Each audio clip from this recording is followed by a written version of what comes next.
juga bakteri udara. Next. Setelah itu ada pertumbuhan dan pemeliharaan bakteri, arah pembelahan bakteri, faktor yang mempengaruhi pertumbuhan bakteri, bakteri terhadap enzim, metabolisme bakteri, peran bakteri menguntungkan dan juga merugikan. Next. Nah, sebelum kita masuk ke sejarah dan juga morfologi dari bakteri itu sendiri, kita harus tahu juga apa pengertian dari bakteri itu sendiri.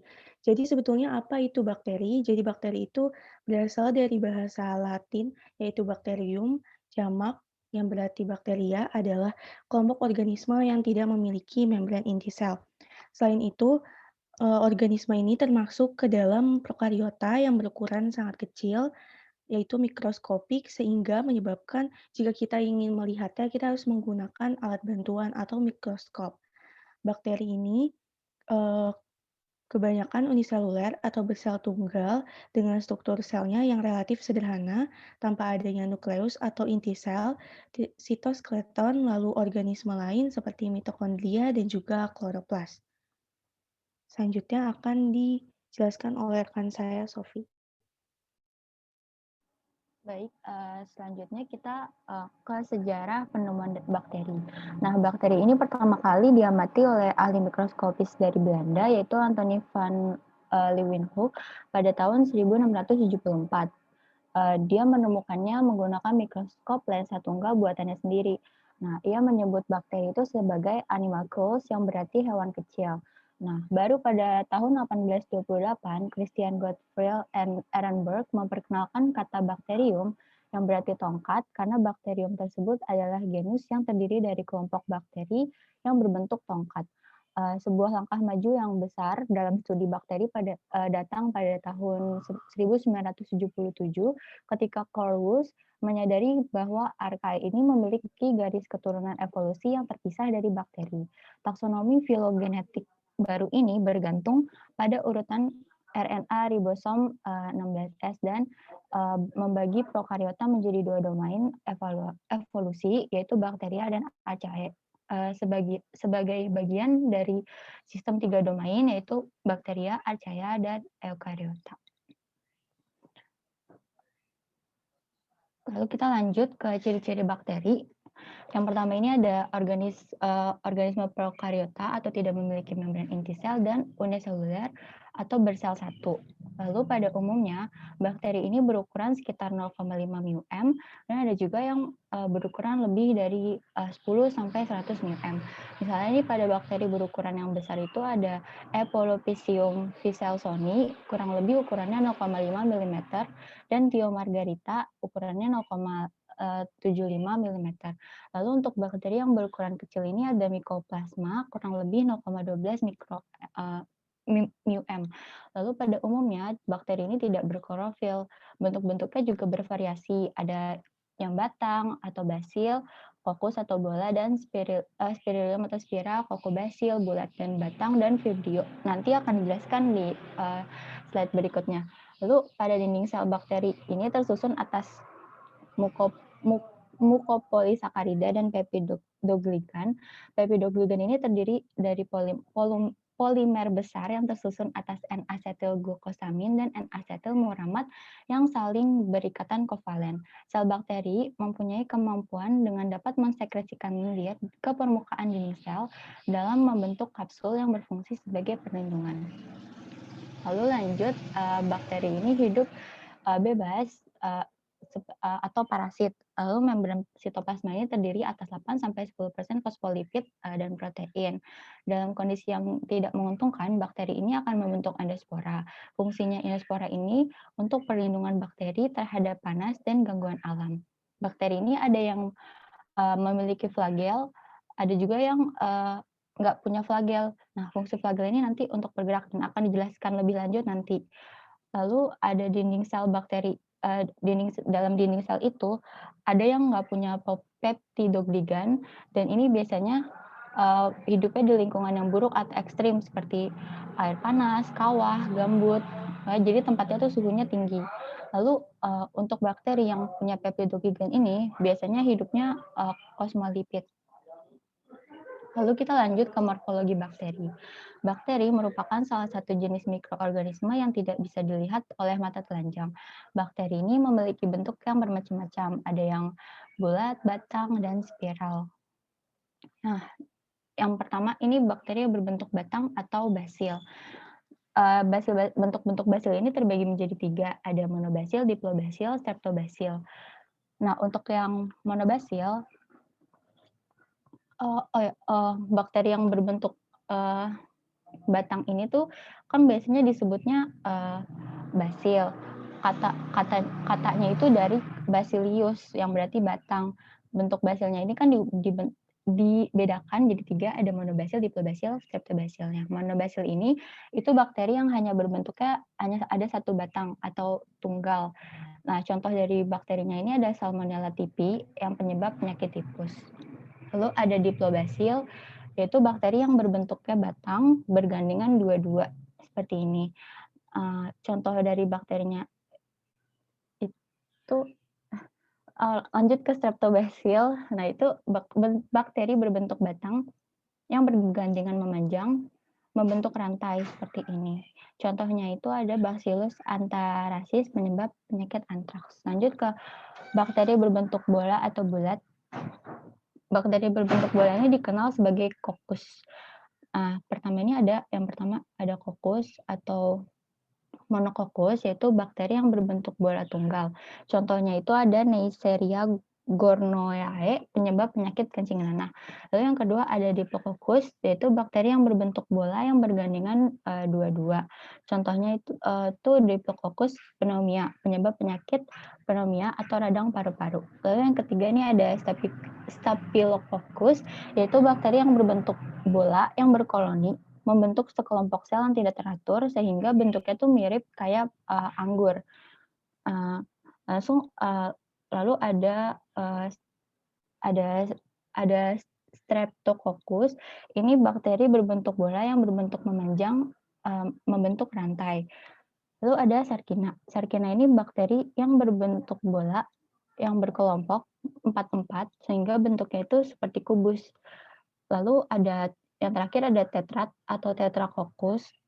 Ini bakteri yang bentuknya bola juga bergandengan 4, yang membentuk bujur sangkar atau persegi. Lalu ini kita lanjut ke bakteri yang berbentuk spiral. Ini ada 3, ada spiral, vibrio, sama spiroseta. Dinamain spiral ini karena dia bentuknya itu lengkung dan nampaknya itu kayak spiral. Nah, pertama ini ada spiral kan. Spiral ini golongan bakteri yang bentuknya tuh spiral kayak gini. Contohnya itu ada Spiralium. Yang kedua ada Vibrio. Nah, Vibrio ini tuh dianggap bentuk spiral yang nggak sempurna. Bentuknya itu kan kayak tanda koma gitu. Nah, contoh dari bakterinya itu ada Vibrio cholera, penyebab penyakit kolera. Yang ketiga ada Spiroseta. Ini golongan bakteri yang berbentuk spiral dan sifatnya itu lentur dan fleksibel. Jadi pada saat dia bergerak, tubuhnya itu bisa memanjang dan mengerut. Contoh dari bakterinya itu ada Tropomema pallidum. Langsung kita lanjut ke anatomi bakteri. Bakteri ini tersusun atas dinding sel dan isi sel. Di sebelah luar dinding sel ini terdapat selubung atau kapsul. Di dalam sel bakteri tidak terdapat membran dalam atau endomembran dan organel bermembran seperti kloroplas dan mitokondria. Struktur tubuh bakteri dari lapisan luar hingga bagian sel dalam itu ada flagel, dinding sel, membran sel, mesosom, lembar fotosintetik, sitoplasma, DNA, plasmid, ribosom, dan endospora. Yang pertama ada dinding sel. Dinding sel ini tersusun atas peptidoglikan, yaitu polisakarida yang berikatan dengan protein. Dengan adanya dinding sel ini, tubuh bakteri ini memiliki bentuk yang tetap. Fungsi dari dinding sel ini untuk melindungi sel itu sendiri. Berdasarkan struktur protein dan polisakarida yang terkandung di dalam sel ini, bakteri dapat dibedakan menjadi gram positif dan gram negatif. Bakteri gram positif ini punya peptidoglikan di luar membran. Lalu bakteri itu tuh bakteri gram positif dan negatif itu, jadi kalau misalnya diwarnai dengan tinta Cina, kemudian timbul warna timbul warna pada dinding selnya, maka bakteri itu tergolong bakteri gram positif. Lalu kalau dia diberi warna dengan tinta Cina namun tidak menunjukkan perubahan warna pada dinding selnya, maka bakteri itu digolongkan ke dalam bakteri gram negatif. Lalu, pada bakteri gram negatif ini, peptidogigan itu terletak di antara membran plasma dan membran luar, dan jumlahnya lebih sedikit. Umumnya bakteri gram negatif itu lebih patogen.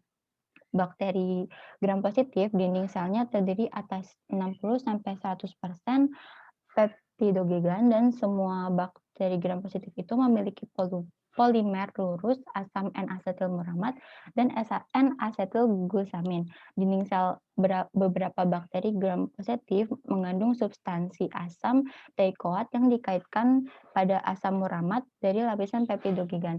Asam teikoat ini berwujud dalam dua bentuk utama, yaitu asam teikoat ribitoi dan asam teikoat gliserol. Fungsi dari asam teikoat ini itu mengatur pembelahan sel normal. Apabila diberi pewarna gram, itu akan menghasilkan warna ungu. Pada bakteri gram negatif, dinding selnya ini mengandung 10-20% peptidogligan. Di luar lapisan peptidogligan ini ada struktur membran yang tersusun dari protein, fosfolipida, dan lipoposakarida. Apabila diberi pewarna gram menghasilkan warna merah. Di sebelah luar dinding sel itu terdapat kapsul. Tidak semua sel bakteri memiliki kapsul, hanya bakteri patogen yang berkapsul. Lalu kapsul ini berfungsi untuk mempertahankan diri dari antibodi yang dihasilkan oleh selinang. Kapsul juga mempertahankan diri dari antibodi yang dihasilkan selinang. Kapsul ini berfungsi untuk melindungi sel dari kekeringan. Kapsul bakteri tersusun atas persenyawaan antara protein dan glikogen, yaitu glikoprotein. Maaf Ibu, sebentar ya Bu. Papa! Maaf Bu, saya lagi ini Bu, sebentar. Coba Maaf, kamu keluar sebentar.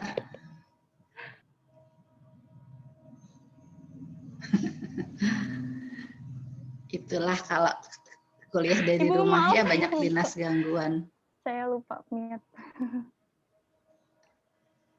Sudah? Aman? Sudah. Itu ada tamu. Lalu ini kita lanjut ke membran sel. Membran sel ini tersusun atas molekul lemak dan protein, seperti halnya membran sel organisme lain. Membran sel ini bersifat semi-permeabel dan berfungsi mengatur keluar masuknya zat keluar atau ke dalam sel. Ketika ada mesosom, pada tempat terjadi penonjolan membran sel ke arah dalam atau ke sitoplasma, tonjolan membran ini berfungsi untuk menyediakan energi atau pabrik energi bakteri. Organ sel atau organel ini disebut mesosom. Selain itu, mesosom berfungsi juga sebagai pusat pembentukan dinding sel baru di antara kedua sel anak pada proses pembelahan. Lalu ada lembar fotosintetik. Khusus pada bakteri berfotosintetik, terdapat pelipatan membran sel ke arah sitoplasma. Membran yang berlipat-lipat ini berisi klorofil, dikenal sebagai lembar fotosintetik atau tilakoid. Lembar fotosintetik ini berfungsi untuk fotosintesis, contohnya itu pada bakteri ungu. Bakteri lain yang tidak berfotosintesis ini tidak memiliki lipatan. Yang kelima ada sitoplasma. Sitoplasma ini adalah cairan yang berada di dalam sel, dan sitoplasma ini tuh dari bahasa yaitu sitos yang berarti sel, plasma itu berarti cairan. Lalu sitoplasma ini tersusun atas koloid yang mengandung berbagai molekul organik seperti karbohidrat, lemak, protein, mineral, ribosom, DNA, dan enzim-enzim. Sitoplasma ini merupakan tempat berlangsungnya reaksi-reaksi metabolisme. Lalu yang keenam ada DNA. Asam deoksiribonukleat atau deoksiribonukleoid asid atau disingkat DNA atau asam inti merupakan materi genetik bakteri yang terdapat di dalam sitoplasma. Bentuk DNA bakteri ini seperti kalung yang tidak berujung pangkalnya. Bentuk ini dikenal sebagai DNA sekuler. DNA ini tersusun atas dua utas polinukleotida berpilin. DNA merupakan zat pengontrol sintesis protein dan merupakan zat pembawa sifat atau gen. DNA ini dikenal sebagai kromosom bakteri. DNA ini tidak tersebar di dalam sitoplasma, melainkan terdapat pada daerah tertentu seperti daerah inti. Materi genetik ini dikenal sebagai inti bakteri. Lalu ada plasmid. Selain memiliki DNA kromosom, bakteri juga memiliki DNA non-kromosom. DNA non-kromosom ini bentuknya juga sirkuler dan terletak di luar DNA. DNA non-kromosom sirkuler ini dikenal sebagai plasmid. Ukuran plasmid ini sekitar 1/1000 kali DNA kromosom. Plasmid ini mengandung gen-gen, contohnya ada gen kebal antibiotik, gen patogen, terus seperti halnya DNA yang lain, plasmid ini mampu melakukan replikasi dan membentuk kopi dirinya dalam jumlah yang banyak. Dalam sel bakteri ini terdapat 10-20 plasmid. Lalu yang ke-8 ada ribosom. Ribosom ini merupakan organel yang berfungsi dalam sintesis protein atau sebagai pabrik protein. Bentuknya berupa butir-butir kecil dan tidak diselubungi membran. Ribosom ini tersusun atas protein dan RNA. Di dalam sel bakteri Escherichia coli terkandung 15.000 ribosom atau kira-kira seperempat massa sel bakteri. Ia menunjukkan bahwa ribosom ini memiliki fungsi yang penting bagi bakteri. Lalu yang ke-9 ada endospora. Bakteri ini ada yang dapat membentuk endospora. Pembentukan endospora ini merupakan cara bakteri mengatasi kondisi lingkungan yang tidak menguntungkan. Endospora ini tahan terhadap panas sehingga tidak mati oleh proses memasak biasa. Spora mati di atas suhu 120 derajat Celcius. Jika kondisinya telah membaik, endospora dapat tumbuh menjadi bakteri seperti sedia kala. Lalu di sini ada struktur yang hanya dimiliki oleh beberapa bakteri. Yang pertama ini ada flagel. Flagel ini terdapat di salah satu ujung, pada kedua ujung, atau pada permukaan selnya. Fungsinya ini untuk bergerak. Berdasarkan letak dan jumlahnya, tipe flagel ini dapat dibedakan menjadi atrik, monotrik, amfitrik, lofotrik, dan peritrik. Flagel ini terbuat dari protein yang disebut flagelin. Flagella berbentuk seperti pembuka sumbat botol. Fungsinya adalah untuk bergerak. Flagella ini berputar-putar seperti baling-baling untuk menggerakkan bakteri. Flagella ini melekat pada membran sel. Flagel ini hanya dimiliki oleh bakteri yang berbentuk batang, koma, atau vibrio, dan spiral. Untuk selanjutnya akan dijelaskan oleh rekan saya. Baik, terima kasih Sofi untuk penjelasannya. Selanjutnya teman-teman tadi kita udah tahu bahwa struktur yang pertama dari bakteri itu adalah flagella. Nah, flagella ini tuh dibagi-bagi lagi jadi beberapa. Yang pertama ini ada atrik. Bisa lihat juga gambarnya seperti itu. Jadi bakteri atrik adalah bakteri yang tidak memiliki flagel sama sekali. Flagel itu biar kita lebih paham lagi mungkin seperti rambut, bentuknya itu seperti rambut. Jadi bisa dilihat kalau di gambar itu bakterinya itu untuk atrik itu polos, tidak ada flagelnya sama sekali. Nah, contoh dari bakteri atrik ini yaitu Escherichia coli atau yang biasa kita singkat dengan E. coli, yang berarti bakteri gram negatif yang hidup di dalam usus besar manusia. Dan kebanyakan bakteri ini itu tidak berbahaya. Yang selanjutnya, ini ada monotrik, yaitu bakteri monotrik adalah bakteri memiliki satu flagellum pada salah satu ujung selnya. Bisa dilihat di gambar, itu terlihat bentuknya itu seperti kembang api, jadi di bawahnya itu ada rambutnya, itu adalah flagel yang gunanya untuk menggerakkan si bakteri itu tersendiri. Contoh dari bakteri ini yaitu ada Pseudomonas aeruginosa, yaitu bakteri gram negatif aerob obligat yang menyebabkan penyakit pneumonia nosokomial. Selain itu, bakteri ini juga mampu menghasilkan pigmen, yaitu pigmen non-fluoresen berwarna kebiruan, ya, dan beberapa strain ada yang menghasilkan pigmen fluoresen yang berwarna hijau. Yang selanjutnya ini ada Lophotrix. Bakteri Lophotrix yaitu bakteri yang memiliki 2 atau lebih flagella pada salah satu ujungnya. Bisa dilihat di gambar, jadi dia itu yang memiliki lebih dari satu flagella itu hanya di salah satu ujung dari bakteri itu sendiri. Kalau satu ujungnya lagi itu hanya satu flagella. Nah, contoh dari bakteri Lophotrix ini yaitu adalah Pseudomonas fluorescens, yaitu bakteri yang dapat menyebabkan warna hijau pada makanan fermentasi. Next. Selanjutnya ini ada amfitrik. Bakteri amfitrik yaitu bakteri yang memiliki 2 atau lebih flagela di kedua ujung selnya. Kalau tadi yang udah kita lihat itu levotrik itu bakterinya itu memiliki flagela 2 atau lebih itu pada salah satu ujungnya. Kalau di amfitrik ini di kedua ujungnya. Jadi bisa dilihat di atas di pangkal dan juga di bawah yaitu ada memiliki 2 atau lebih flagela. Contoh dari Contoh dari flagela amfitrik ini bakterinya yaitu Aquaspirillum serpens atau Spirillum serpens. Seperti namanya, bakteri Aquaspirillum serpens ini merupakan bakteri yang berbentuk spiral dan memiliki habitat di air. Yang selanjutnya, ini yang terakhir ada peritrik, yaitu bakteri peritrik adalah bakteri yang memiliki flagela di seluruh permukaan selnya. Bisa dilihat di gambar, atau gambarnya itu seperti rambutan tapi dia, lonjong gitu bentuknya. Nah itu flagela yang, berbentuk peritrik. Contoh dari bakteri peritrik ini yaitu Salmonella typhosa.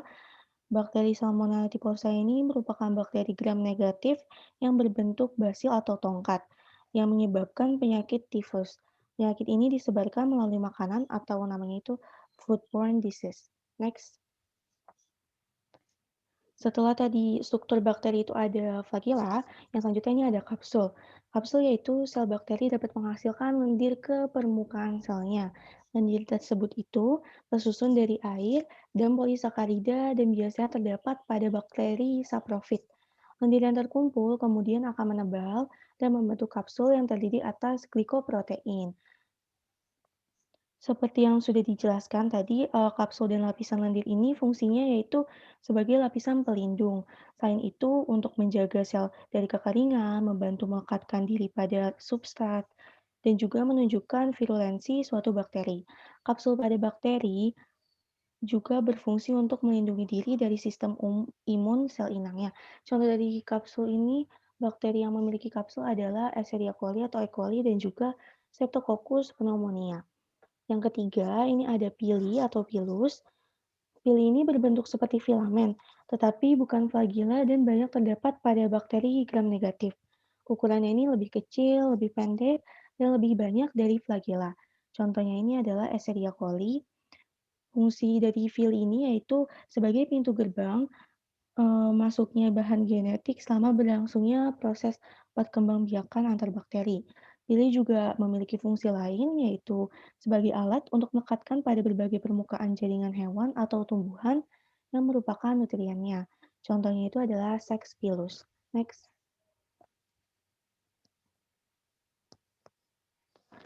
Yang selanjutnya adalah spora bakteri. Spora bakteri itu apa sih? Jadi spora bakteri yaitu bentuk bakteri yang sedang dalam usaha mengamankan diri terhadap pengaruh buruk dari luar. Bisa dilihat ini ada contoh gambarnya. Nah, spora bakteri umumnya itu disebut dengan endospora karena spora dibentuk di dalam sel. Jadi sporanya itu yang seperti bentuk lingkaran di dalam bakteri itu atau sel inangnya. Ada dua tipe sel spora yang terbentuk. Yang pertama itu terbentuk di dalam sel atau disebut dengan endospora, N yang berarti bisa dikatakan juga enter yaitu endospora, dan juga spora yang terbentuk di luar sel yang disebut dengan exospora, X keluar. Yang selanjutnya, spora bakteri ini tidak berfungsi untuk perkembangbiakan. Bentuk spora ini juga bermacam-macam, bentuknya ada bulat atau bulat pemanjang, bergantung pada spesiesnya. Ukuran endospora ini lebih kecil atau lebih besar daripada diameter sel induknya, digunakan sebagai pertahanan bakteri terhadap kondisi yang tidak memungkinkan atau dapat digunakan untuk pertahanan agar tetap hidup. Next.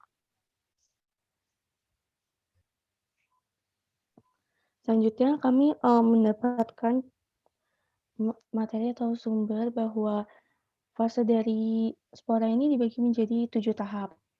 Nah, yang pertama, ini ada tahap pertama yang pada siklus vegetatif digambar. Jadi terjadi perkembangan sel vegetatif yang ditandai dengan perubahan struktur morfologi sel. Di gambar bisa terlihat bahwa yang sebelah paling kiri sebelah tulisan siklus vegetatif paling kiri atas, ya, itu ada, eee, terlihat perkembangan dari tadinya bentuk morfologinya itu mengecil, tetapi ada pertumbuhan saat dia siklus vegetatif menjadi lebih besar lagi. Nah, itu pada tahap pertama atau step pertama. Yang selanjutnya pada tahap kedua, sel terbagi secara asimetris dan menghasilkan dua bagian yaitu sel induk dan juga prespor. Kedua bagian ini memiliki perkembangan yang berbeda. Jadi setelah dia adanya siklus vegetatif, lalu ada pembelahan masing-masing kutub dan juga namanya itu adalah secara terbaginya itu atau pembelahannya itu secara asimetris.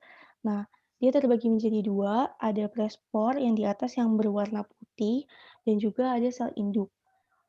Ukurannya ini berbeda. Nah, di antara prespor dan juga prespora dan juga sel induk terdapat sekat.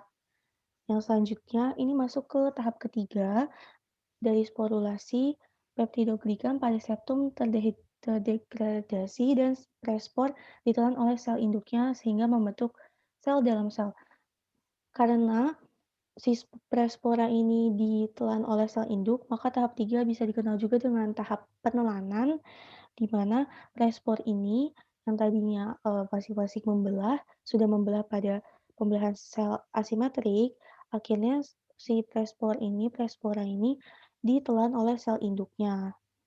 Lalu lanjut ke tahap keempat dan juga tahap kelima, adanya aktivitas sel induk dapat mempermudah sintesis endospora dan bentuk korteks yang merupakan endapan dari suatu lapisan. Jadi bisa dilihat pada tahap 4 itu terdiri dari korteks, dinding sel, dan juga membran sel, di mana prespornya itu sudah menjadi satu kesatuan dengan sel induknya, dan pada tahap 5 ini ada lapisan pada sporanya. Setelah itu lanjut ke tahap ke-6 dan juga tahap ke-7 di mana diikuti oleh berakhirnya dehidrasi dan pematangan endospora. Akhirnya sel induk hancur pada saat program sel mati dan endospora terbebas ke lingkungan. Endospora akan tetap dorman sampai berkecambah kembali pada kondisi yang sesuai. Jadi bila kita lihat di gambar pada tahap ke-7 dan ke-6 dan juga ke-7, jadi ada si endospora dan juga sel induknya ini tumbuh. Setelah tumbuh, si sporanya ini dia akan pecah dan juga akan terbebas ke lingkungan. Setelah terbebas ke lingkungan, dia akan berkecambah dan selanjutnya akan melalui proses siklus vegetatif kembali. Next, uh, Sophie bisa dimundur dulu. Nah, selanjutnya yaitu saya akan menjelaskan zat pangan yang dibutuhkan oleh bakteri. Ternyata bakteri itu juga butuh pangan loh, tetapi tidak hanya manusia aja yang butuh zat pangan, tetapi bakteri juga. Uh, Sebelumnya kita lanjut ke tidak semua bakteri itu membutuhkan makanan yang sama. Jadi ada bakteri yang dapat hidup dari zat-zat anorganik, tetapi ada pula bakteri yang tidak dapat hidup jika tidak ada zat organik. Contohnya itu adalah basil TBC.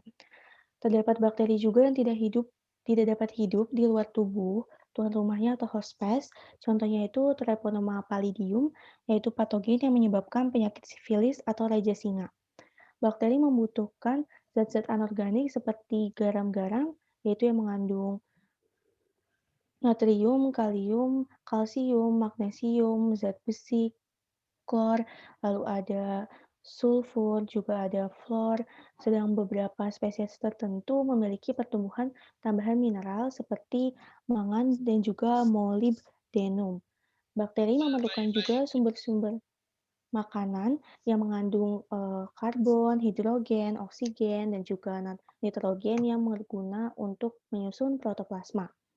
Banyak bakteri yang masih memerlukan zat-zat tambahan seperti vitamin-vitamin dari B kompleks, beberapa macam asam amino, asam lemak, hematin, sel-sel darah merah, purin, primindin, nukleotida, dan terkadang juga asam cuka. Next. Selanjutnya masuk ke jenis-jenis bakteri. Jadi bakteri ini dibagi menjadi 3 jenis. ada berdasarkan cara memperoleh makanan. Dari berdasarkan cara memperoleh makanan ini dibagi lagi menjadi dua, yaitu ada bakteri heterotrof dan juga bakteri autotrof. Bakteri autotrof ini terdiri dari bakteri fotoautotrof dan juga kemoautotrof. Berdasarkan sumber oksigennya, bakteri itu terdiri dari bakteri aerob dan juga bakteri anaerob. Berdasarkan cara mendapatkan makanan sebagai sumber energi, bakteri ini terdiri dari bakteri autotrof dan juga bakteri heterotrof, di mana bakteri autotrof ini terdiri dari bakteri fototrof, bakteri litotrof, dan juga bakteri oligotrof. Yang selanjutnya bakteri itu untuk heterotrof terdiri dari bakteri saprofit, aerobik, dan juga anaerobik. Next.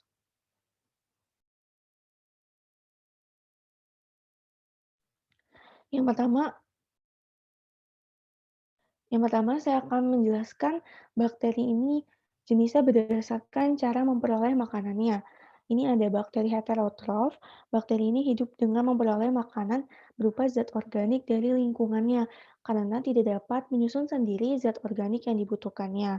Zat organik diperoleh dari sisa-sisa organisme lain. Bakteri heterotrof ini tidak dapat mensintesis makanannya sendiri. Makanannya berupa zat organik.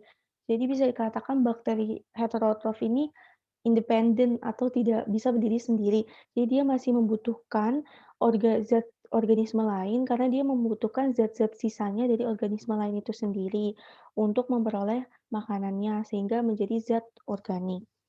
Yang selanjutnya ini ada, bakteri autotrof, yaitu bakteri yang dapat menyusun zat makanan sendiri dari zat anorganik yang ada. Dari sumber energi yang digunakannya, bakteri autotrof ini berarti auto, yaitu sendiri, juga tropein, makanan, yang dibedakan menjadi dua golongan seperti tadi sudah ada di peta konsep, yaitu bakteri fotoautotrof dan juga bakteri kemoautotrof. Bakteri dari fotoautotrof ini yaitu bakteri yang memanfaatkan cahaya. Biasanya kita kenal dengan foto. Foto itu atau, namanya dari cahaya yang memanfaatkan cahaya sebagai energi untuk mengubah zat anorganik menjadi zat organik melalui proses fotosintesis. Contoh bakterinya itu bakteri hijau dan juga bakteri ungu. Yang selanjutnya ada bakteri kemoautotrof. Bakteri ini adalah bakteri yang menggunakan energi kimia yang diperolehnya pada saat terjadi perombakan zat kimia dari molekul yang kompleks menjadi molekul yang sederhana, dengan membebaskan hidrogen. Contoh bakterinya itu adalah Nitrosomonas. Nitrosomonas ini dapat memecah NH3 atau amonia menjadi NH2, air dan juga energi. Energi yang diperoleh digunakan untuk menyusun zat organik. Yang selanjutnya mungkin agak terpotong tetapi akan dijelaskan. Yang selanjutnya ini ada berdasarkan cara mendapatkan makanan sebagai sumber energi. Yang pertama dia ada bakteri autotrof, dibagi menjadi bakteri autotrof lagi yaitu bakteri autotrof seperti sudah dijelaskan tadi, termasuk organisme yang mensintesis makanan organik mereka sendiri. Nah, bakteri autotrof ini dibagi menjadi fototrof yaitu bakteri yang memiliki pigmen fotosintesis pada membran disebut bakterioklorofil atau seperti klorofil pada tumbuhan. Bakteri fototrof memanfaatkan cahaya matahari untuk membuat makanan dan menghasilkan energi. Tetapi tidak seperti tumbuhan, bakteri ini menghasilkan oksigen selama fotosintesis. Contohnya yaitu ada cyanobacteria, bakteri sulfur hijau, bakteri chloroflexi, dan juga bakteri purple. Bakteri autotrof setelah ada fototrof ini dibagi ada menjadi litotrof, yaitu sebagai sumber energi utama bakteri dari senyawa anorganik. Sumber utamanya, bakteri ini mendapatkan nutrisi berupa senyawa anorganik dari mineral pada batuan. Bakteri ini membutuhkan karbon, oksigen, hidrogen, nitrogen, fosfor, serta beberapa elemen lain untuk kelangsungan hidupnya. Nah, untuk kelangsungan hidupnya ini, bakteri litotrof ini mengoksidasi senyawa anorganik seperti yang sudah dijelaskan tadi, yang sebagian itu diperoleh dari bebatuan. Yang selanjutnya ada bakteri organotrof, yaitu bakteri yang mendapatkan nutrisi dan menghasilkan energi dari senyawa organik. Untuk bertahan hidup, bakteri ini mengonsumsi organisme autotrof atau heterotrofi, yaitu susu, daging, dan bahan-bahan yang membusuk atau sisa-sisa bakteri tumbuhan, serta mendapatkan makanan organik dari tumbuhan inangnya. Bakteri yang termasuk organotrof itu yaitu Bacillus, Clostridium, atau Enterobacteriaceae. Yang selanjutnya, ini ada bakteri heterotrof, di mana bakteri ini mengonsumsi makanan yang sudah tersedia di lingkungan sekitar mereka. Pada bakteri autotrof, pada bakteri heterotrof ini, bakteri tidak dapat mensintesis makanan sendiri. Sedangkan pada bakteri heterotrofik, karbonnya itu berasal dari senyawa karbon organik. Bakteri heterotrof ini dibagi lagi menjadi dua, ada bakteri saprofit, yaitu bakteri yang memperoleh nutrisi dari bahan organik mati, dan juga ada bakteri aerobik dan juga anaerobik, yaitu bakteri yang dapat menguraikan bahan organik. Bakteri ini digunakan dalam industri makanan untuk pematangan keju, melonggarkan serat, dan lain-lainnya. Next. Yang selanjutnya ada jenis-jenis bakteri berdasarkan dari sumber oksigennya. Yang pertama ini ada bakteri aerob, yaitu bakteri yang menggunakan oksigen bebas dalam proses respirasinya. Contohnya yaitu ada Nitrococcus, Nitrosomonas, dan juga Nitrobacter. Yang kedua ada bakteri anaerob, yaitu bakteri yang tidak menggunakan oksigen bebas dalam proses respirasinya. Contohnya ada Streptococcus lactis. Bakteri berdasarkan kebutuhan terhadap oksigennya ini dibagi lagi menjadi dikelompokkan lagi ada 3. Yang pertama ada bakteri aerob obligat, yaitu bakteri yang hanya dapat hidup dalam suasana mengandung oksigen. Contohnya itu ada Nitrobacter dan juga Hydrogenomonas. Lalu yang kedua ada bakteri anaerob obligan, yaitu bakteri yang hanya dapat hidup dalam suasana tanpa oksigen. Contohnya itu adalah Clostridium tetani. Dan yang terakhir ada bakteri aerofluktuatif atau bakteri yang dapat hidup dengan atau tanpa oksigen, misalnya E. coli dan juga Salmonella typhus dan Shigella. Next. Nah, yang selanjutnya ini ada bakteri air. Ternyata air ini kan dekat sekali dengan kehidupan kita atau relate dengan kehidupan kita, di mana setiap hari pasti kita minum air, kalau nggak minum air kita juga mandi menggunakan air gitu. Saat hujan kita juga, bertemu dengan air. Nah, ini ternyata di dalam air itu ada bakterinya tanpa kita sadari, karena kan bakteri itu kecil ya, jadi kita lihatnya juga harus menggunakan mikroskop. Nah, setelah diteliti ternyata bakteri ini, ada mikroorganisme yang tumbuh di dalamnya. Nah, ada contoh-contoh dari mikroorganisme yang dapat hidup di air. Yang pertama ini ada Silospora sayetanensis, yaitu mikroorganisme yang dapat ditemukan pada tumbuhan atau air yang telah terkontaminasi dengan kotoran, terutama kotoran manusia. Bisa kita tahu kotoran manusia saja itu udah zat-zat yang tidak diperlukan oleh tubuh kita kan, jadi dikeluarkan. Nah, zat-zat yang tidak diperlukan itu yang sifatnya itu akan mengganggu kesehatan kita gitu, tidak baik, itu terkontaminasi dengan air, pasti dia akan tumbuh mikroorganisme di dalamnya. Nah, selanjutnya itu ada Escherichia coli atau E. coli, adalah bakteri yang umum ditemukannya itu di bawah usus organisme berdarah panas atau endotermik. Kebanyakan strain E. coli ini tidak berbahaya. Tetapi, beberapa stereotip orang atau orang tuh, berpikir bahwa bakteri ini dapat menyebabkan keracunan makanan yang serius pada manusia dan diare akibat kontaminasi makanan dan juga minuman. Next. Nah, selanjutnya ini ada bakteri udara. Setelah tadi ada, bakteri air, ternyata yang tidak terlihat oleh kita juga yaitu bakteri udara yang selama ini pastinya udara selalu bersama kita gitu, kalau kita tidak menghirup udara kan artinya manusia tidak hidup. Nah, bakteri udara ini dibagi menjadi beberapa jenis, ada Bacillus sp, Staphylococcus sp, Streptococcus sp, juga Pneumococcus sp, dan juga ada chloriform. Pada bakteri udara ini, tidak mengandung komponen nutrisi yang penting untuk bakteri sebetulnya. Ada bakteri udara itu memungkinkan terbawa oleh debu, terus juga tetesan uap air kering, ataupun terhembus oleh tiupan angin. Bakteri yang berasal dari udara biasanya akan menempel pada permukaan seperti tanah, lantai, maupun ruangan. Bakteri yang berasal dari udara terutama akan mengakibatkan infeksi. Contohnya sudah disebutkan tadi. Bakteri udara ini memiliki, beberapa pengendalian. Alasan utama pengendalian organisme ini adalah untuk mencegah penyebaran penyakit dan infeksi, untuk membasmi mikroorganisme pada inang yang terinfeksi, dan mencegah pembusukan dan perusakan bahan oleh mikroorganisme. Pengendalian bakteri sangat penting di dalam industri dan produksi pangan, obat-obatan, kosmetika, dan lain-lainnya. Bakteri dapat dikendalikan dengan beberapa cara, dapat dengan diminimalisir, lalu dihambat dan dibunuh dengan sarana atau proses fisika atau bahan kimia. Untuk pengendalian bakteri udara, ada cara untuk mengendalikan bakteri, jumlah dari populasi bakteri. Yang pertama ada cleaning, kebersihan, dan juga sanitasi, yang sangat penting dalam mengurangi jumlah populasi dari bakteri pada suatu ruangan atau tempat.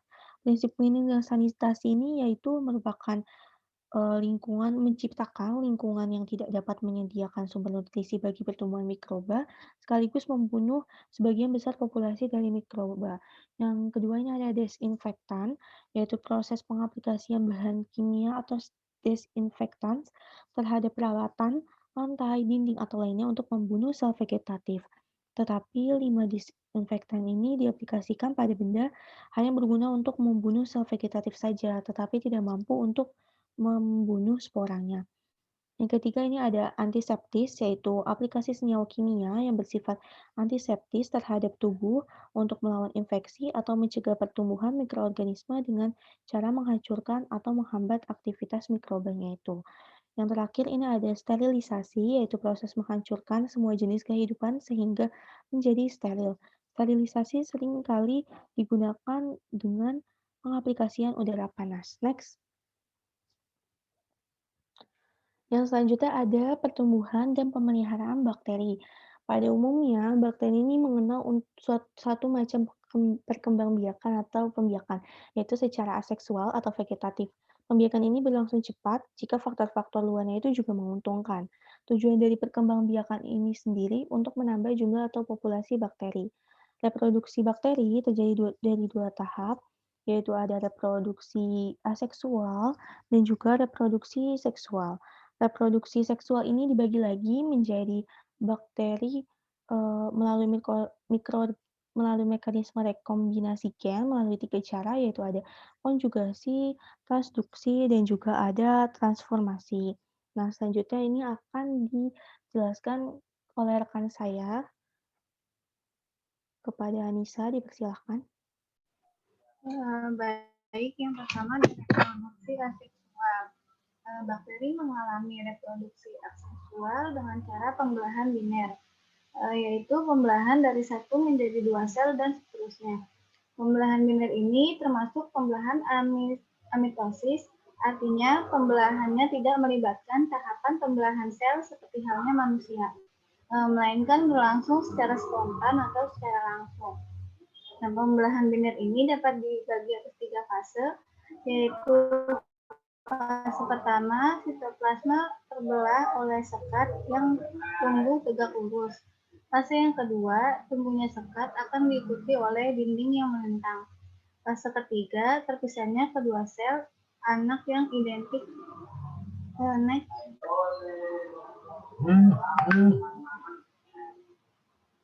Yang kedua ada reproduksi seksual. Reproduksi seksual bakteri ini bisa terjadi melalui mekanisme rekomendasi gen melalui 3 cara, yaitu konjugasi, transduksi, dan transformasi. Yang pertama ada konjugasi. Konjugasi ini adalah tahap reproduksi seksual pada bakteri yang ditandai dengan pemindahan bakteri genetik secara langsung. Nah, pemindahan itu terjadi dari satu bakteri ke bakteri yang lain melalui jembatan konjugasi. Nah, ada pun tahap-tahap yang terjadi di dalam konjugasi itu. Yang pertama, Dua sel bakteri saling mendekat hingga akhirnya terbentuk struktur jembatan yang menghubungkan antara kedua sel. Yang kedua, terjadinya transfer kromosom dan plasmid. Yang ketiga, untuk bakteri yang menerima kromosom dan plasmid, materi genetiknya menjadi materi genetik rekombinan. Yang keempat, bakteri dengan materi genetik rekombinan akan memisahkan dirinya. Akibatnya terbentuk dua sel anakan dengan sifat baru atau rekombinan. Tidak semua bakteri melakukan konjugasi. Nah, bakteri yang melakukan konjugasi itu adalah Salmonella typhi dan E. coli menggunakan two sex. Yang kedua ada transduksi, yaitu pada proses transduksi melibatkan peran organisme lain, yaitu virus. Itulah mengapa rekomendasi gen antara dua bakteri dijembatani oleh virus atau bakteriofag. Virus yang paling sesuai digunakan untuk proses transduksi ini adalah virus PEG temperat. Hal itu karena virus ini mampu bereplikasi secara lipid dan lisogenik. Tahapan yang terjadi di dalam transduksi itu yang pertama, bakteri diinfeksi oleh virus PEG sehingga virus mengandung DNA bakteri tersebut. Kemudian bakteri PEG tersebut akan menginfeksi bakteri-bakteri lainnya. Akibatnya terbentuk bakteri baru dengan rekombinan gen sesuai dengan rekomendasi. Kemudian ada transformasi, jika pada konjugasi bakteri akan memindahkan materi genetiknya melalui jembatan penghubung. Pada transformasi tidak, karena pada transformasi materi genetik akan dipindahkan oleh bakteri secara langsung atau tidak melalui jembatan penghubung. Namun tidak semua bakteri yang mampu memindahkan materi genetiknya secara langsung. Bakteri yang mampu bertransformasi ini adalah bakteri yang memproduksi enzim tertentu, contohnya Rhizobium, Neisseria, Bacillus, dan Pneumococcus. Next.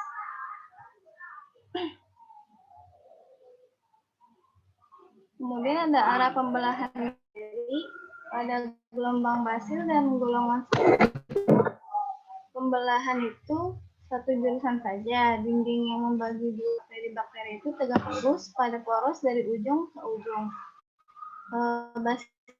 Basil baru yang tetap berganding-gandengan setelah pembelahan merupakan streptobasil.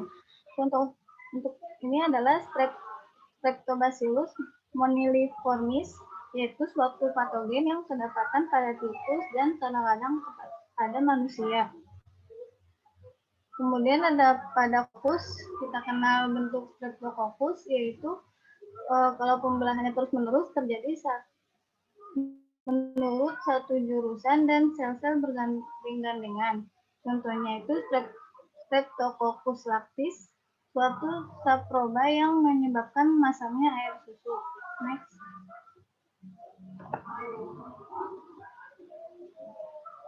Kemudian pertumbuhan bakteri. Pertumbuhan adalah meningkatnya jumlah kualitas massa sel dengan cara terbentuknya sel-sel baru. Nah, terjadi proses pertumbuhan itu tergantung dari kemampuan sel dalam membentuk protoplasma baru dari nutrien yang tersedia di lingkungan.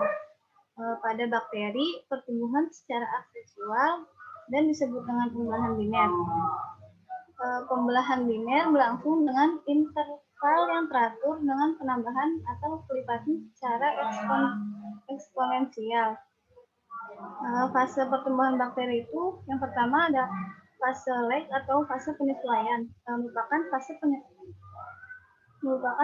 penyesuaian bakteri dengan lingkungan yang baru.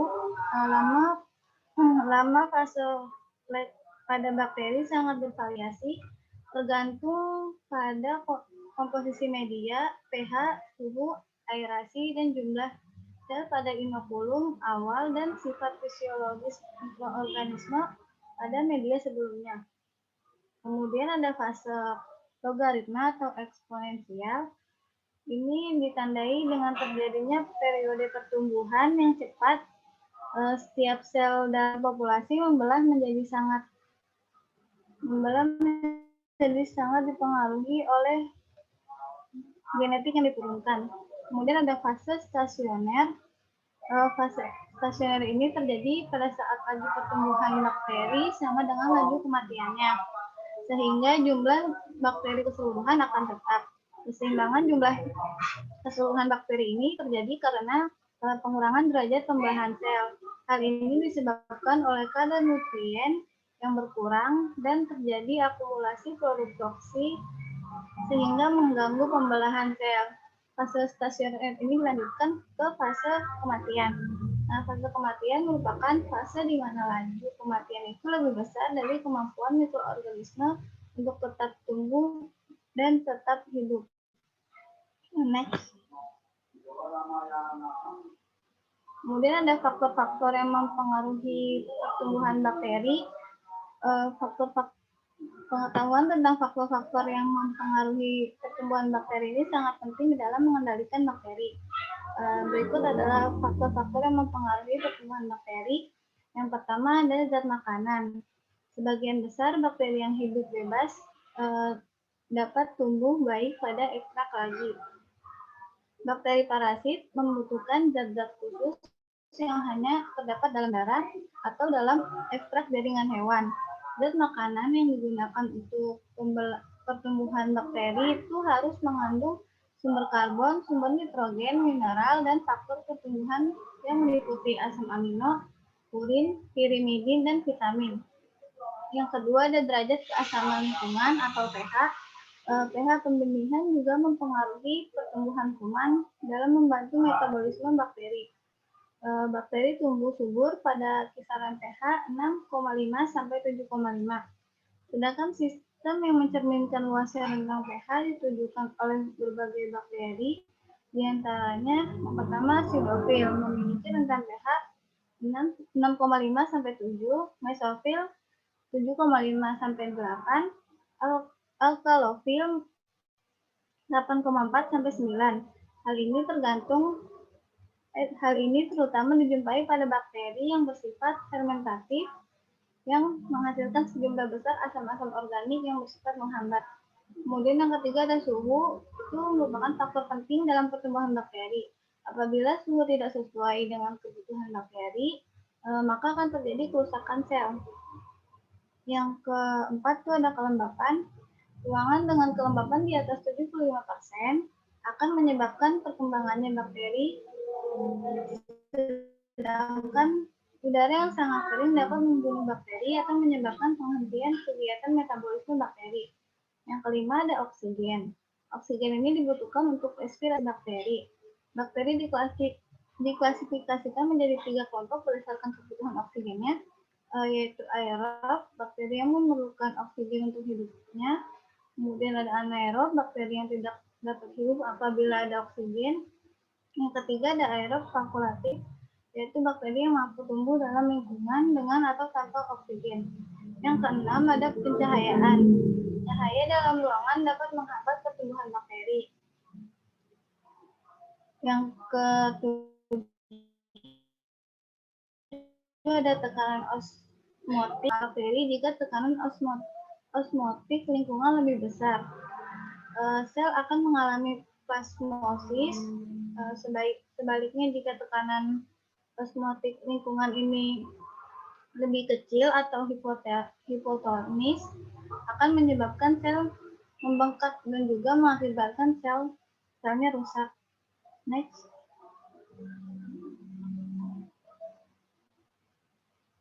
Kemudian ada bakteri terhadap enzim.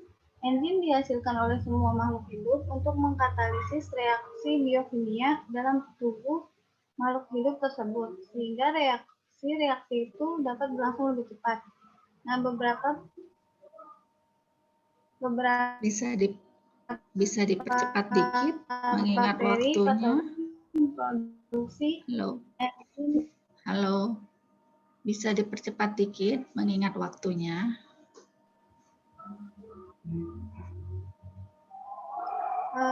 Beberapa bakteri patogen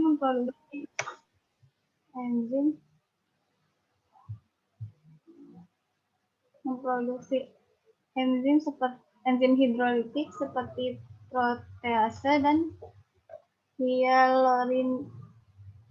hyaluronidase yang berfungsi untuk mendegradasi komponen matrik ekstraseluler sehingga dapat merusak struktur jaringan inang.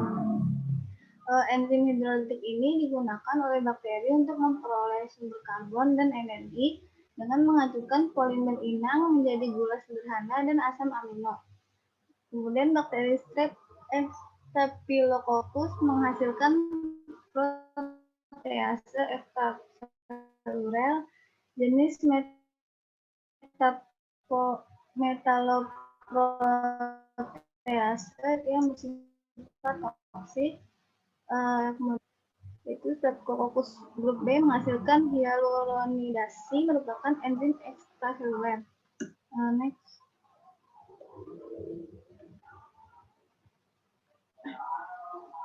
Selanjutnya metabolisme bakteri.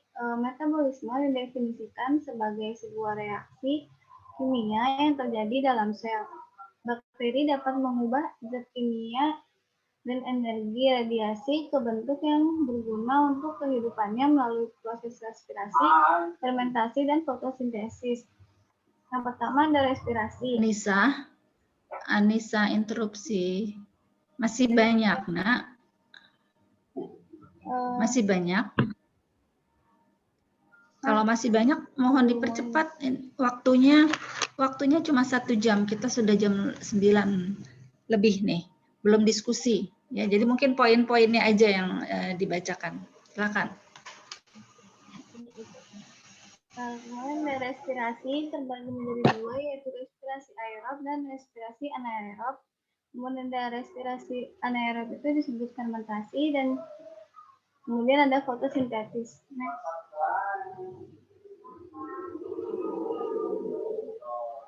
Reaksi metabolisme bakteri. Reaksi metabolisme terdiri atas 2 proses yang berlawanan, yaitu sintesis protoplasma dan penggunaan energi disebut anabolisme. Anabolisme ini adalah serangkaian reaksi-reaksi kimia yang membutuhkan energi untuk membentuk molekul-molekul besar dari molekul-molekul yang lebih kecil. Misalnya pembentukan protein dari asam amino. Kemudian proses oksidasi substrat. Anissa interupsi. Iya, Ibu. Interupsi. Jadi nggak usah dibaca semua, Nak. Reaksi metabolisme bakteri itu ada 2 proses yang berlawanan. Sintesis protoplasma dan penggunaan energi disebut anabolisme. Suatu proses oksidatif, itu aja dibacakan. Ya, waktunya udah nggak cukup. Nanti kita nggak punya waktu diskusi. Ya, silakan. Baik. Kemudian ada proses oksidasi substrat yang diikuti oleh perolehan energi disebut katabolisme.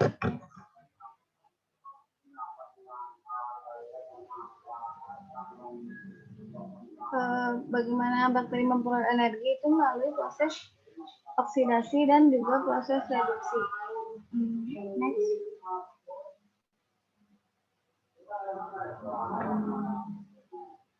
Peranan bakteri menguntungkan dalam kehidupan itu ada peran bakteri dalam bidang lingkungan, membantu proses fikasi nitrogen. Itu dilakukan oleh bakteri nitrifikan seperti Actobacter dan Clostridium. Kemudian membantu proses fotosintesis dilakukan oleh bakteri fotoautotrof. Kemudian membantu proses kemosintesis dilakukan oleh bakteri kemosintetik. Membantu proses simbiosis. Kemudian membantu proses bioremediasi dilakukan oleh bakteri Alcanivorax dan Nectrumonas. Kemudian ada peran bakteri dalam bidang bioteknologi dan industri seperti pembuatan yogurt dibantu oleh Lactobacillus bulgaricus. Pembuatan minuman probiotik atau Yakult dibantu oleh Lactobacillus casei. Pembuatan keju dilakukan oleh Streptococcus lactis. Pembuatan nata de coco dibantu oleh Acetobacter. Membantu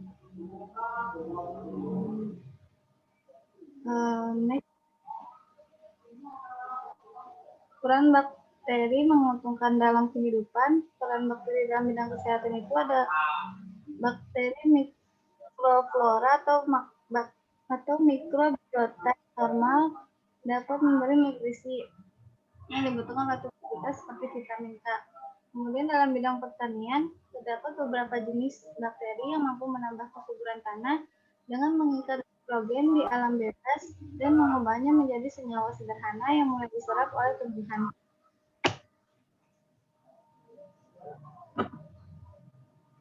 Kemudian ada peranan merugikan dalam kehidupan itu menyebabkan penyakit pada manusia, kemudian menyebabkan penyakit pada tanaman dan hewan, kemudian merusak kualitas makanan dan minuman. Yang keempat ada penyebab hujan asam dan rusaknya ozon.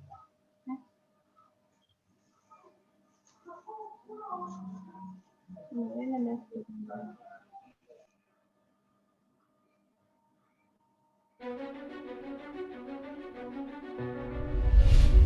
bentuknya sama-sama kecil, tapi sekalinya bikin ulah satu dunia yang kerepotan. Mereka adalah virus dan bakteri, organisme yang paling suka disalahin kalau ada orang yang sakit. Tapi sebenarnya, seperti yang sering kalian tanyakan ini, apa sih bedanya mereka dan manakah yang lebih mematikan? Simpelnya banget, kalian mesti tahu dulu kalau dua-duanya itu bisa mematikan. Ya, karena mematikan atau enggak tergantung jenis virus atau bakterinya. Misalnya penyakit tuberkulosis atau TBC, jadi salah satu penyakit paling mematikan di dunia yang disebabin sama bakteri. Buat virus, nggak perlu ditanya lagi. Tapi fakta mengejutkannya, bakteri dan virus pun nggak selalu mematikan. Bahkan lucunya bisa nolongin kita juga. Di perut kita contohnya, itu jadi tempat tinggal 380 triliun bakteri yang ngebantu sistem pencernaan. Sama halnya kayak virus, yang juga bisa ngebantu ngelawan bakteri jahat dan nyelamatin nyawa manusia. Jadi intinya, mereka berdua ternyata hanya mematikan kalau nginfeksi tubuh kita. Terus kalau gitu, apa yang sebenarnya ngebedain mereka? Simpelnya banget, mereka itu beda banget. Dari wujudnya aja, bakteri itu sel yang hidup, sementara virus itu benda biologis yang nggak bisa dibilang hidup juga. Kalau dari ukuran, bakteri itu jelas kecil banget, tapi virus itu ternyata jauh lebih kecil lagi, bahkan nggak bisa dilihat pakai mikroskop biasa. Dari cara tumbuh kembangnya pun berbeda. Dari miliaran tahun lalu waktu manusia belum ada, bakteri bisa tumbuh kembang sendiri, sedangkan virus cuma bisa bertahan kalau numpang di makhluk hidup lain dan nipu mereka sampai sel-selnya rusak. Tapi kalau udah sama-sama nyakitin tubuh, kita pun mesti nyiapin taktik yang berbeda. Antibiotik untuk bakteri dan vaksin atau antivirus untuk virus. Oke, lalu apa yang bikin mereka bisa mematikan? Simpelnya begini, karena mereka punya banyak taktik buat menginfeksi. Bakteri jahat adalah makhluk yang siap nyerang tubuh dengan memperbanyak diri atau ngehasilin racun dan akhirnya ngeganggu kerja suatu organ. Sedangkan virus itu paling jago nyerang kita, karena bisa ngenalin dan nargetin sel yang mau dia rusak. Mereka akan robos masuk dalam sel itu, ngehack inti selnya, dan selnya pun mati dan virus-virus baru akhirnya tercipta. Ya, virus ini jago banget nyerang kita, seakan dia hidup dan bisa mikirin strateginya. Tapi bukankah mereka nggak dihitung sebagai makhluk hidup? Ini adalah wujud para virus sebenarnya. Walaupun sangat amat kecil, mereka lah makhluk paling banyak di bumi. Kalau semua virus ini kita jajarin, panjangnya akan mencapai 100 juta tahun cahaya, melewati tata surya, melintasi galaksi Bima Sakti hingga 2000 galaksi lainnya. Apakah mereka makhluk hidup? Iya, tapi nggak juga. Makanya mereka dinamain makhluk hidup transisi. Dianggap nggak hidup karena nggak ngalamin metabolisme, tapi dianggap hidup karena bisa berkembang biak. Tapi berkembang biaknya pun tergantung sama organisme lain, dan gak jarang itu kita, manusia. Dan dalam semua proses itulah, kita pun bisa terinfeksi oleh mereka. Ya, virus dan bakteri yang berkali-kali lipat lebih kecil dari kita sama-sama bisa mematikan. Tapi bukan berarti kita langsung nyerah gitu aja di hadapan mereka. Semua ada cara ngelawannya. Pakai antibiotik, pakai vaksin, pakai sabun, atau bahkan jaga jarak dan berdiam di rumah. Pilihannya balik ke kita. Dan seperti biasa, terima kasih.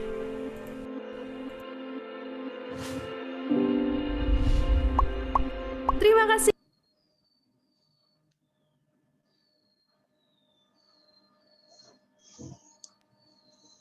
Iya, baik. Terima kasih kepada kelompok presentan yang sudah menjelaskan dengan sangat baik.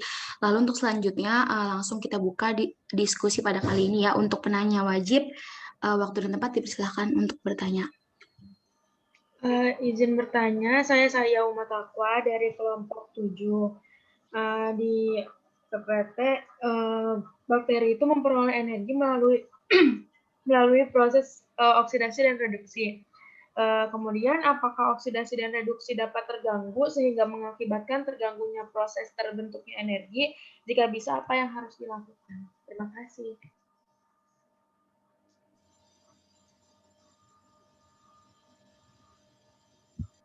Iya, terima kasih Saya atas pertanyaannya. Lalu untuk kelompok penanya selanjutnya. Baik, saya Nisa dari kelompok 7 penanya wajib. Izin bertanya. Pada PPT itu kan dijelaskan bahwa bakteri autotrof itu terdapat bakteri fotoautotrof dan bakteri chemoautotrof. Dari kedua bakteri tersebut, menurut kelompok, mana yang lebih menguntungkan untuk bahan pangan? Terima kasih. Iya, terima kasih Nisa. Kepada penanya wajib terakhir. Baik, saya Rahmanita dari kelompok 7.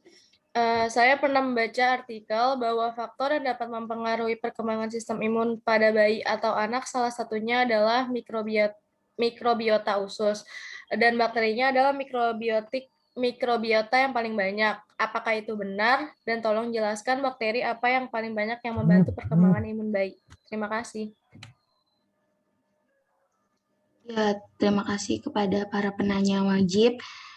Untuk mempersingkat waktu, mungkin dari kelompok sudah bisa langsung menjawab. Baik, terima kasih kepada moderator. Dari kelompok presentan akan langsung menjawab, dimulai dari pertanyaan Uma.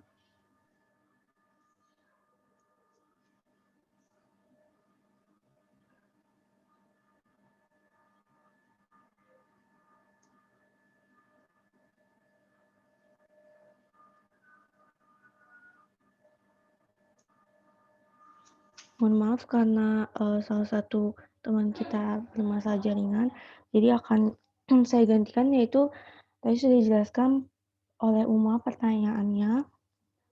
Jawabannya yaitu sumber energi permulaan, yaitu energi kimia berasal dari senyawa organik atau anorganik. Untuk pembebasan energi diperlukan reaksi oksidasi reduksi. Reduks ini dapat terjadi tidak selalu menggunakan oksigen, karena reduks dapat terjadi oleh pemindahan elektron. Reduks dapat terganggu ketika senyawa tidak teroksidasi, karena reduksi dan oksidasi selalu berdampingan. Ketika senyawa tidak tereduksi atau oksidasi, maka reduks tidak terjadi dan membuat pembentukan energi terganggu. Yang kita lakukan adalah mencegah pemindahan elektron agar berjalan semestinya untuk membantu proses reduks. Baik, apakah sudah dijawab, Uma? Terima kasih, Dwi. Iya. Selanjutnya saya akan menjawab pertanyaan dari Khoir. Jawabannya itu bakteri autotrof, yaitu cara bakteri memperoleh makanannya. Sebenarnya kelompok kami itu menyimpulkan bahwa fotoautotrof maupun chemoautotrof memiliki kelebihan dan keuntungannya masing-masing, sehingga tidak bisa disimpulkan mana yang lebih baik. Tetapi jika dilihat dari cara kerjanya, fotoautotrof itu bisa dikatakan dapat lebih sederhana karena memanfaatkan energi cahaya matahari saat fotosintesis untuk memperoleh energi. Tetapi bakteri chemoautotrof terlihat lebih tidak sederhana karena bakteri chemoautotrof membuat makanannya dengan menggunakan energi kimia seperti nitrosococcus, nitrisikis, nitrosomonas, dan nitrispira. Apakah sudah terjawab, Khoir? Baik, sudah. Terima kasih kelompok.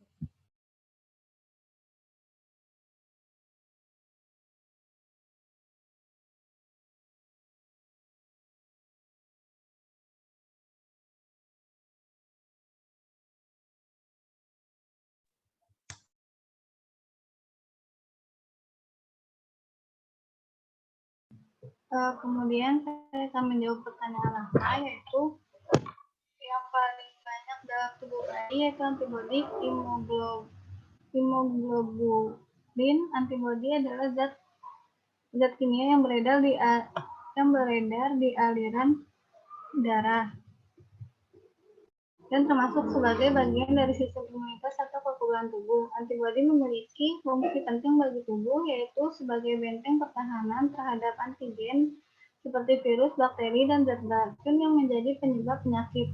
Imunoglobulin adalah jenis antibodi yang dibentuk oleh tubuh untuk melawan racun, bakteri, virus, dan zat asing lainnya.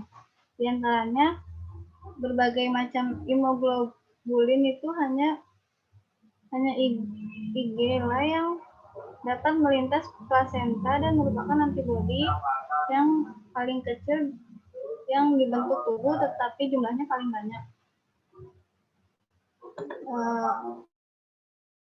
Apakah sudah terjawab? Baik, sudah. Terima kasih, Anissa. Iya, sama-sama. Ya, baik. Terima kasih kepada kelompok yang telah menjawab pertanyaan-pertanyaan. Ibu Mei, mohon maaf, izin bertanya, apakah diberi kesempatan untuk menambahkan jawaban, Ibu?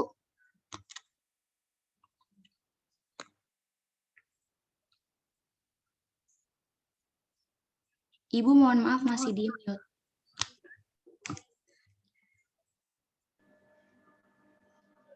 Masih ada yang mau didiskusikan lagi?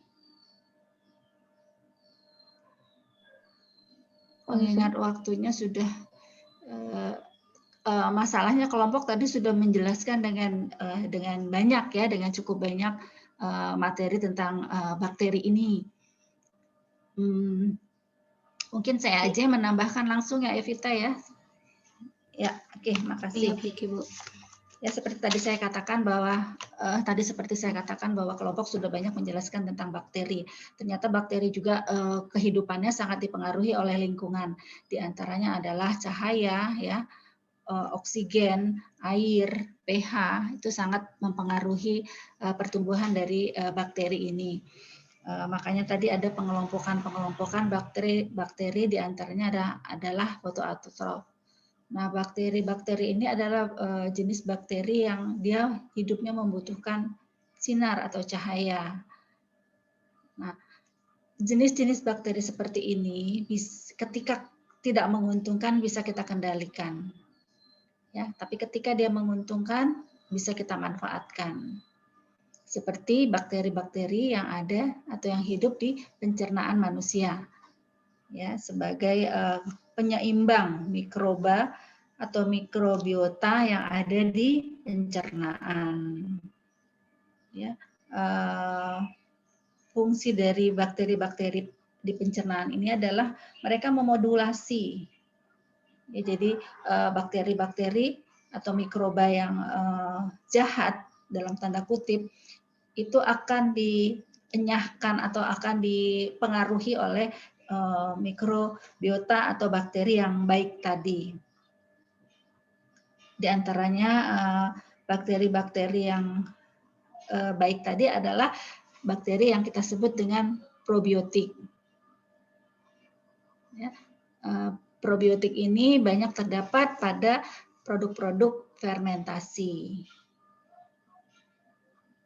Nah, ketika produk fermentasi yang mengandung probiotik ini masuk ke dalam tubuh kita, nah, dia berusaha menyeimbangkan mikrobiota yang ada di pencernaan kita. Mikrobiota ini biasanya perannya ada di usus besar. Ya, biasanya juga mereka mempengaruhi mikroba patogen yang ada. Sehingga mikroba patogen ini jika menjadi kalah, mereka tidak menyebabkan kita menjadi sakit.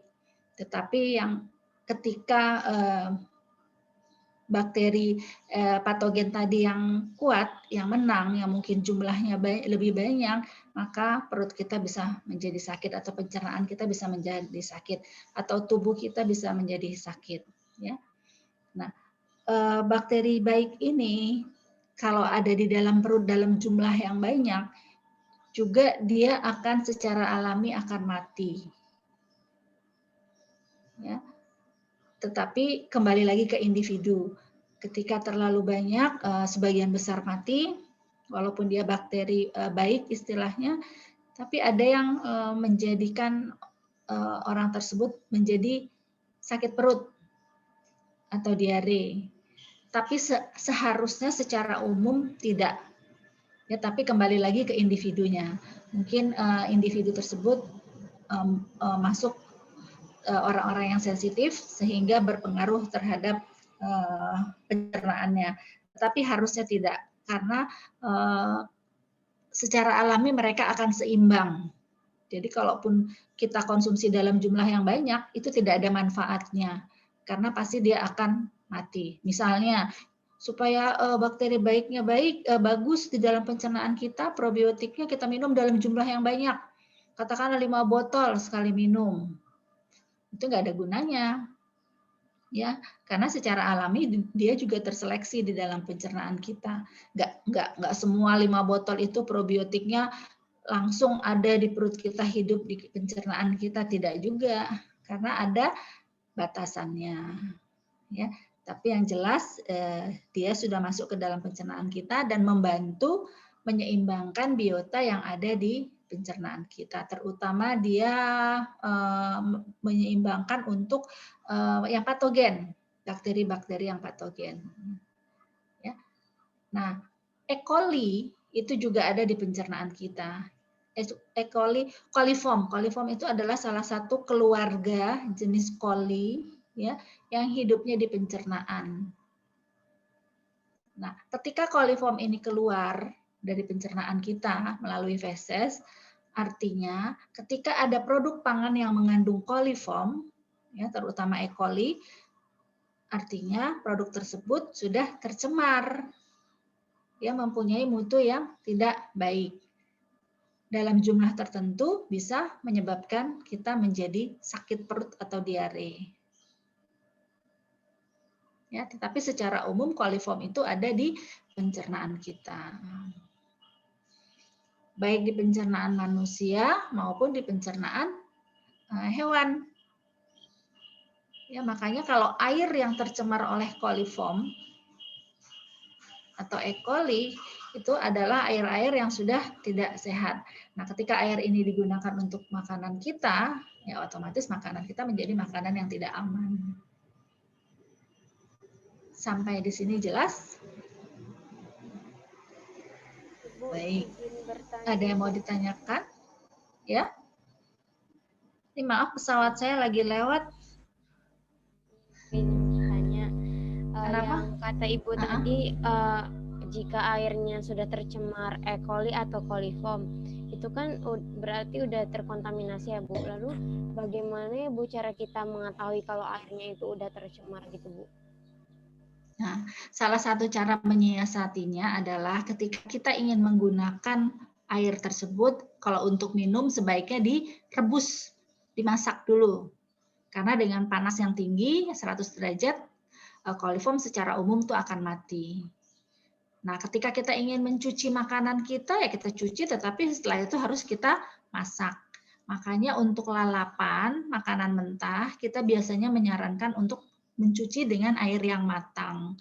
Supaya apa? Supaya tidak ada E. coli-nya.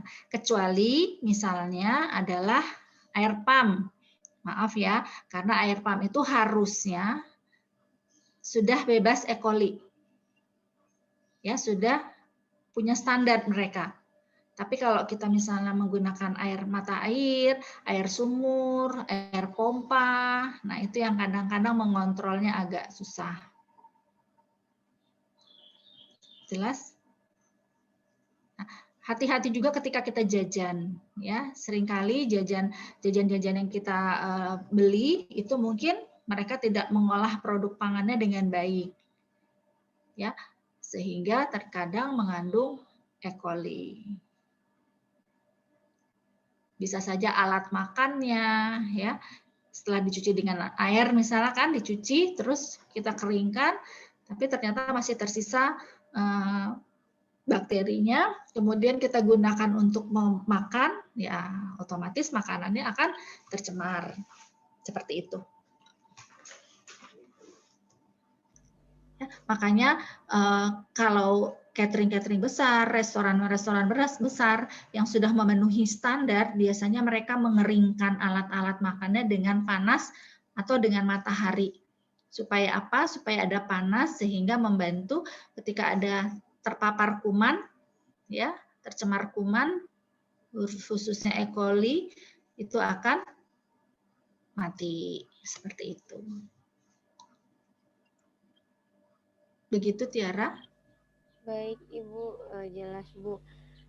Mohon maaf Bu, saya izin bertanya lagi, tapi ini berkaitan sama materi yang dijelaskan oleh presentan tadi Bu, yang bagian flagela itu kan tadi ada bakteri atrik ya Bu. Nah, bakteri atrik tadi kan kalau nggak salah itu katanya tidak memiliki flagela, padahal kan flagela itu fungsinya untuk bergerak. Nah, lalu apakah si bakteri atrik itu tidak bergerak ya Bu, atau ada cara lain Bu? Atrik tadi ada flagelnya nggak ada, ininya nggak ada, apa namanya, rambutnya tidak? Tidak ada Bu, dia yang polos. Tidak ada. Nah, mungkin dia berkembang biaknya bergeraknya tidak seaktif jenis bakteri yang lain yang mempunyai alat gerak yang dalam jumlah yang banyak.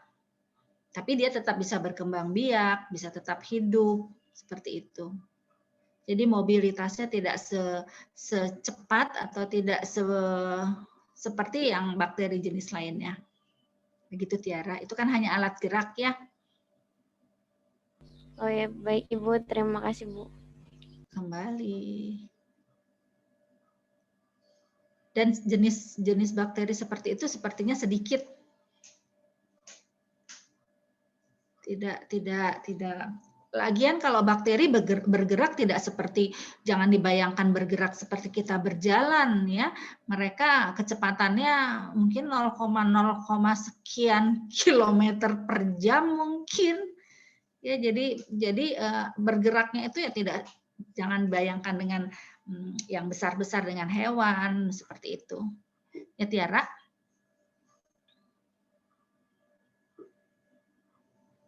Baik, mungkin sudah Evita, sudah 928, cukup dulu. Nanti kalau misalnya ada yang mau ditanyakan pada saat praktek kan kita juga bisa berdiskusi. Ya, Evita, silakan ditutup. Baik Ibu, Ibu dan moderator, sebelumnya izin. Sebelumnya kami dari presentan mau minta maaf dulu buat, sebetulnya Bu masih ada teman-teman yang udah bertanya melalui WA kita, kayak nge-PC ataupun melalui, pokoknya beberapa ada yang ingin bertanya. Nah, sebelumnya saya minta izin ke Ibu, jadi untuk teman-teman yang penanya tidak wajib atau ingin menambahkan, itu nanti kita akan tulis namanya, juga catat namanya, dan memberikan ke Ibu, dan juga untuk yang bertanya nanti akan dirangkum oleh notulen dan rangkumannya itu akan ditaruh di WhatsApp group. Karena kami presentan tidak tahu jika ternyata waktunya lebihnya itu sangat lama. Jadi terdapat beberapa video juga sebenarnya yang sudah kami siapkan, tapi sayang sekali tidak bisa ditampilkan karena waktunya tidak cukup. Jadi untuk teman-teman mohon untuk lihat PPT-nya dan nanti bisa bertanya. Terima kasih Bu, terima kasih moderator. Cup, jangan sedih Dwi ya. Jadi nanti gini aja, kita udah dulu ya. Nanti diskusi tadi saran yang baik, solusi yang baik. Nanti mungkin jawaban atau diskusi boleh dituliskan di WA group. Nanti kan saya juga insya Allah bisa baca. Kalau ada yang perlu ditegaskan, nanti saya bantu tegaskan. Nah untuk nanti kelanjutannya kan kita praktek, mungkin aja di jam praktek nanti masih ada sisa sedikit, bisa ditayangin videonya, bisa kalau masih ingin daripada nanti nggak bisa tidur Bu, saya tanyakan boleh. Makanya kita cepat-cepat biar masuk praktek, supaya cepat. Praktek harusnya nggak terlalu banyak, karena kamir kan, morfologi kamir ya. Morfologi kamir tuh kan hampir sama dengan morfologi apa kemarin, kapang. Jadi nggak terlalu banyak ya. Oke Dwi ya, jangan sedih ya, cup. Enggak Ibu, saya nggak enak sama yang udah bertanya soalnya. Ya, maaf ya, nanti kita upayakan ya terjawab lah apa yang ditanyakan ya. Oke, Evita. Ya baik, terima kasih kepada teman-teman sekalian, kepada kelompok presentan dan kepada Ibu Melina Ibu Melina Sari. Kurang lebihnya mohon maaf. Wassalamualaikum warahmatullahi wabarakatuh. Waalaikumsalam.